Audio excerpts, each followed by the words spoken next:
The provided Apex class and Visualforce page demonstrate the use of aggregate functions to perform calculations on data retrieved from Salesforce objects.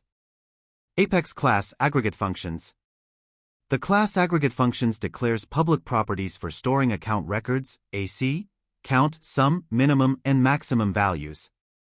In the constructor, it queries account records with the name naveen and assigns them to the AC property.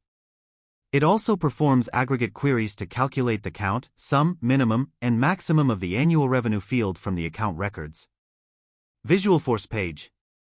The Visualforce page includes an Apex, pageBlock element containing an Apex, pageBlockSection. Inside the pageBlockSection, an Apex, pageBlockTable component iterates over the account records stored in the AC property. Each row of the table displays the name and annual revenue of an account record. Below the pageBlockTable, the sum, min, and max properties from the Apex class are displayed using merge fields, sum, min, max. Functionality.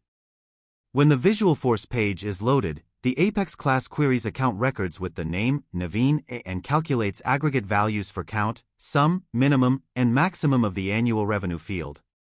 The queried account records are displayed in a table on the Visualforce page. The calculated aggregate values sum, min, max are displayed below the table. Usage. This setup allows users to view a list of account records and the aggregate calculations sum, min, max of their annual revenue values.